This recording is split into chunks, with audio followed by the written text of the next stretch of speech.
Hello everyone. Did a short video about this subject, but a second one showing these. You can look up a number on your serial number if it's kind of cool like this. If it's really cool, you can get a lot more than $1 for one. That 5, if it was a 3, probably make this cool enough to be collectible.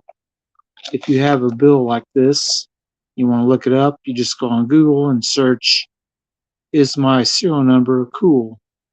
Or something like that, and it'll show you that.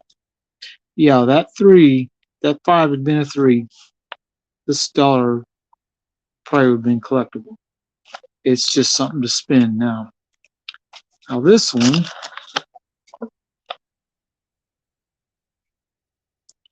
36155138. If it had been 36 at the end, 36155136 or 36155163 would have been a radar note. And it could have been the 38 over here too. It wouldn't have mattered. Any of that probably would have made this collectible. But as it stands, this is not really a collectible. It's not cool enough. This one is 46393633. The 9 had been a 6 or another 3. That likely would have made this a collectible bill, but it's not. Now, I've noticed over the years, lots of these bills have $20 usually have black magic marker on them like this, and I don't know why, because you have a different color when it can tell you the paper's right, but you see people do that all the time when you spend cash checking for fakes. Now, might ask yourself why a coin put in a card like this might cost more than one that isn't in a card. I'm going to go ahead and put this. This is a proof JFK coin. I'm going to install it in this and staple it.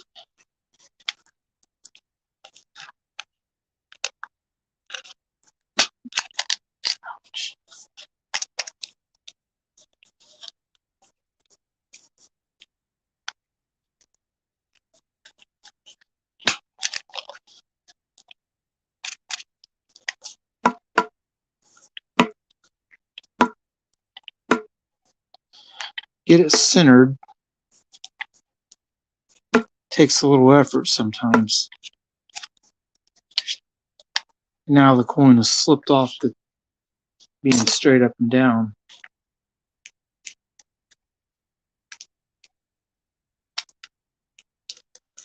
Which most people want it to be straight up and down.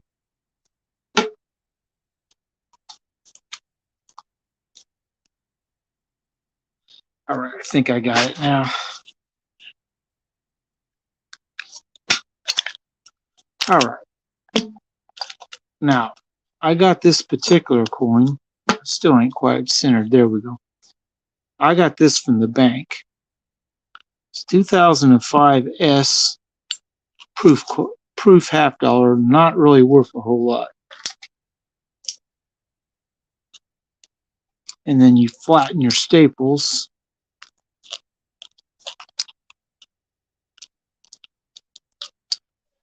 And then you would write 2005 S proof 50 cent. Well, you wouldn't have to write 50 cents. People can tell it's a 50-cent coin. Then sometimes coin dealers will have some kind of code they put on the back of the card, or they'll write down the mintage. So you saw how long it took me to put this half dollar in this card. Well, that's why coin dealers will charge you more for a coin like this any coin they put in a card because it takes effort to go through a bunch of coins if you got loose ones. Now, I'm probably going to go ahead and stick this one in one of those cards too. It's an 1876. Has slight damage on it, but not real bad. But this is destined to go in a card too. But I'd kind of like to get a quarter when all I have is the 50-cent holders. But I don't want to put it in a 50-cent holder. But anyway, it takes effort. That is why. And these aren't cheap neither. My coin dealer told me that these card mounts like this are going to start costing more, and he has to sell them for about, I think it's 100 of them for $6 or something like that. Whatever it is, these little cards cost more to get nowadays. I bought these cards a long time ago. I don't even remember when, but I haven't put a whole lot of coins in these. I'd like to get a little bit better stapler. This one works, but it's not. Took a little bit more force. A bigger stapler would, and maybe a little bit thicker, sharper staples would probably staple it in real well. But that one, I got this particular coin from the bank. It's become one of my most watched videos for the last month or two for sure, but all time. Now, these two I got from the bank the other day, 95D and a 72D. There's nothing special about them. I'm going to take them and try to buy some silver with them and some other coins. And that little stack of cash I showed you, which would have been enough. This is $42. Would have been more than enough to buy this coin, because what I paid for this coin wasn't real high compared to what it could have been. Now, you can see the damage on it. If it didn't have the damage, this might have been $40. It would probably have been a fair price at $40 because it's got a lot of detail left on it. You can read the full Liberty. It's got wear on it, but not horrible. Very common year, though. 1876. It's a centennial coin, although they didn't really call them that. Now they put out special bicentennial coins. They really didn't do it for the centennial. But anyway, I just want to go online for a little bit and talk about why a coin dealer will likely charge you more if he has to put a coin in a card than what it would be if he just sold you a loose coin like these. Although these you shouldn't pay any more than 50 cents for, because that's all they're worth.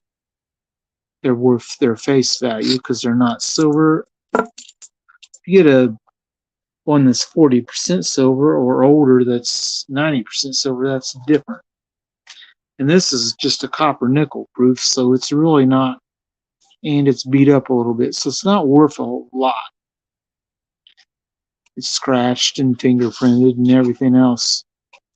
Not worn a whole lot, but it does have circulation, so it's not particularly going to be worth much more than 50 cents, except for the fact that, I got it from the bank for 50 cents. I don't have any money in it, past its face value.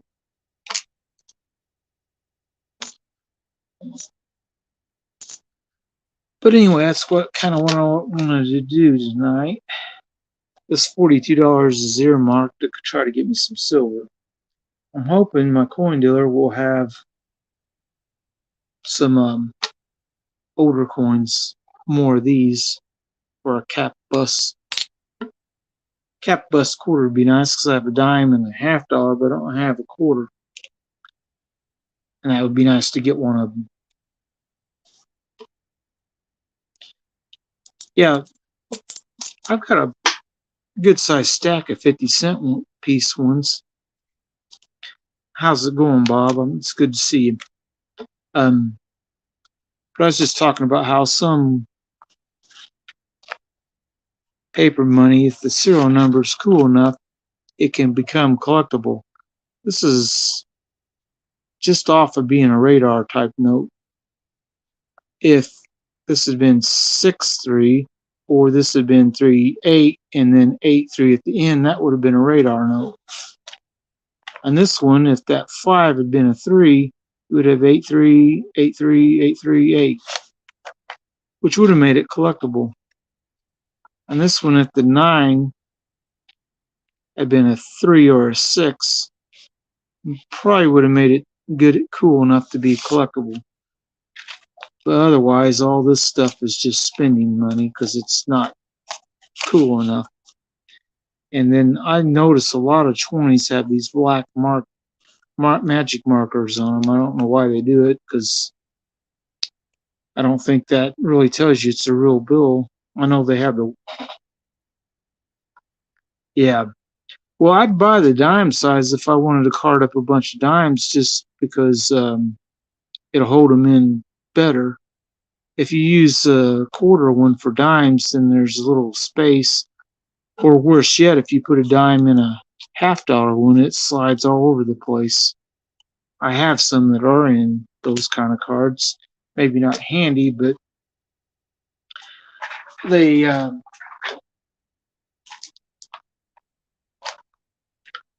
I've got quite a few of them, as you can see. This is only part of it. I've got quite a bit more in this coin collecting box. One of these kind of coin collecting boxes, which I have some of these little, you put a coin in it, it's just a little piece of plastic to help hold it. I have bigger ones in here that are designed to hold upwards of 50-cent pieces and dollar coins. But they kind of help keep your coin from getting fingerprinted, at least. Not much good past that. This particular box is odd because that part isn't in the middle of the box, which most of them are that way in the middle.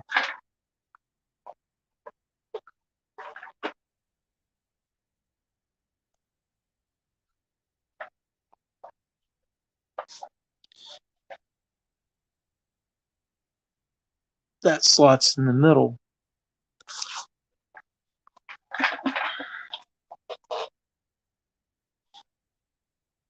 Yep, well, that's true. That would definitely work.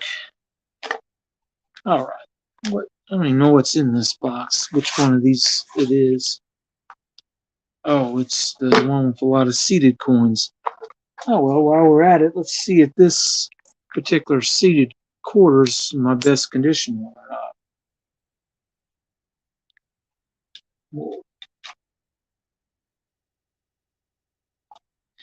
It's certainly not the most valuable one I have. I don't have a whole lot of seeded quarters. It's definitely better shape than this one is. Oh, this one has the rays on it, which is kind of neat looking. This one's bent, it looks like. Slightly damaged, 1858. This one is worn out almost to the point of not even having a date on it anymore. It's an 1876, just like this one is. And then there's an 1877, which part of Liberty's visible on.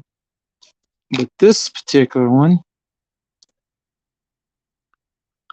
it's 1876, but this one is a Carson City one, which makes it more valuable than this one. Now, had this one, Carson City, been this good on details, it would probably be a lot more than what I paid for this one. I mean, I only got this one for $6. I didn't think that was too bad for these. I mean, it has the full rim on the front, it's starting to go away in the back. But yeah, I found this one in my collection and didn't remember even having it. Unless they're in better shape, oftentimes you can get them pretty cheap. But the ones that are in better shape, yeah, you're not going to get them that cheap.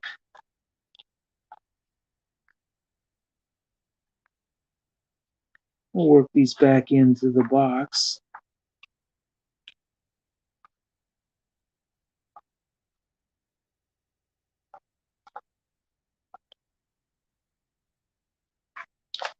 And pull out something I was quite happy to get when I got it. Because this is a 20-cent piece. 1875, and it's an S mint one. This was not a cheap coin. It looks like it has the full rim on front and back, although it does have a lot of wear. Sorry, I said war. Wasn't cheap. I don't know if you'll be able to read the price I ended up paying for it. That's $115. Although he took $10 or $5 off the price, so I got it for 110.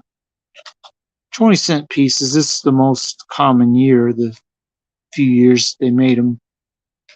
And it's in not too bad a shape considering, much better shape, and it would probably have been way more money.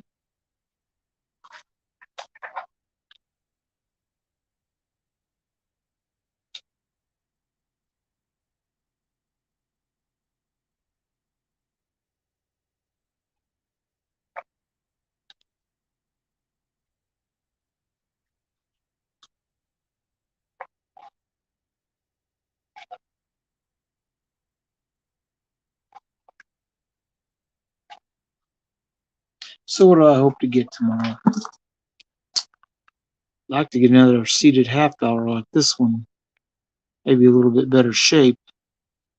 Part of Liberty, you can read 1860. It's a Philadelphia mint one.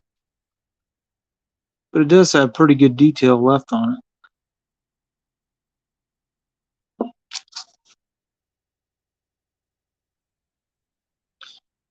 It is worn too, but you can read Liberty on it.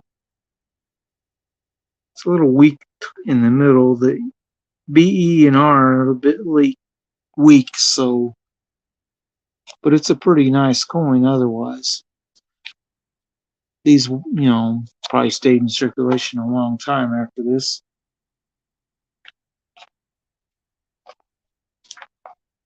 That's what I want to get more of.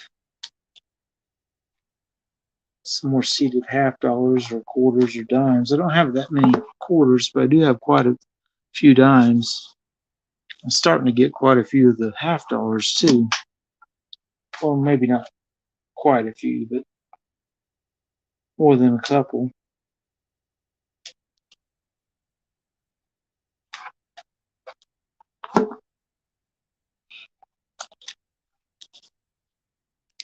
This 1843, it's kind of an earlier one. They wrote good, which it probably is. It's not in too bad a shape. This 1854 one's a bit worn. It wrote 40, but it's too worn to have got that price. And the coin dealer I bought it from likes to price these a little bit lower so they will sell. You price them too high, this will just, if you put 40 on this, it probably wouldn't have sold. It was just sitting and they would have had something to look at for a long time. Because with this kind of wear and tear, I don't think anybody would pay 40 for it. Now, this one though, 1855 with arrows. I look at the back, it's an Orleans mint. But look at the back of it. It looks, it's obviously probably been cleaned or something, but it's got good details, and the darkness of the field makes the other part stand out quite well. The front is more worn than the back is, though. Had the front looked like this, even though it's probably cleaned, I probably would have paid much more than I did for it.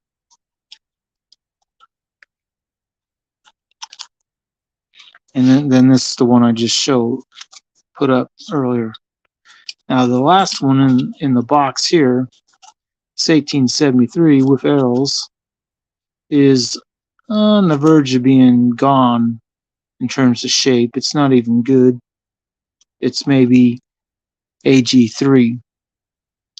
But it was only $14, which is only a little bit more than the going rate on a $50 when I bought it. You know, any other $50 like a Walker or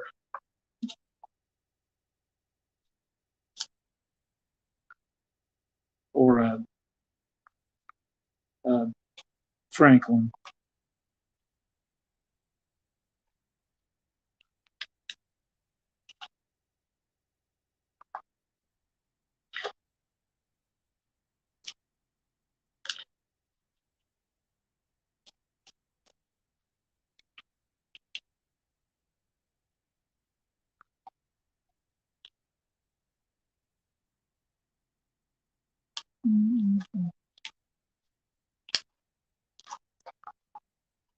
Okay, when talking about Barber dimes, this is probably the best Barber dime I have in terms of shape. 1909, and it's Orleans Mint. Last year they would make coins. This is in uncommon shape because these things stayed in circulation forever.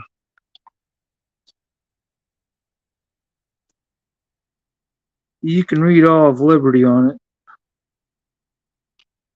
So that's why they put very fine. It might have been cleaned at some point.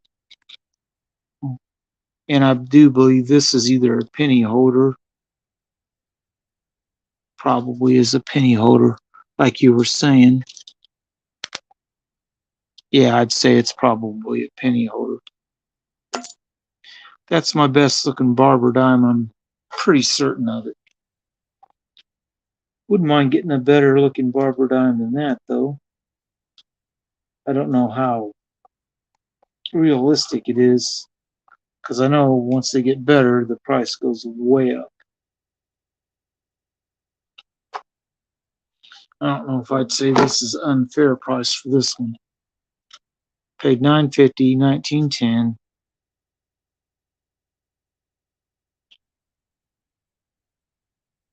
It's starting to wear on the Liberty part, but it's pretty much the whole word Liberty you can read. It's a fairly nice looking Barber dime. Usually they're worn pretty flat. This one you get the ears, the eyes, a bit of a curve in the shape, which wears flat pretty quick on these. $9.50 though. I don't know. I don't think that was too terrible a price. But I'd like to get an extra fine Barber dime or a little bit better seated Liberty quarter than what I have. Just anything, you know. But I don't want to stay on too much longer because it's starting to get late and I got stuff to do. So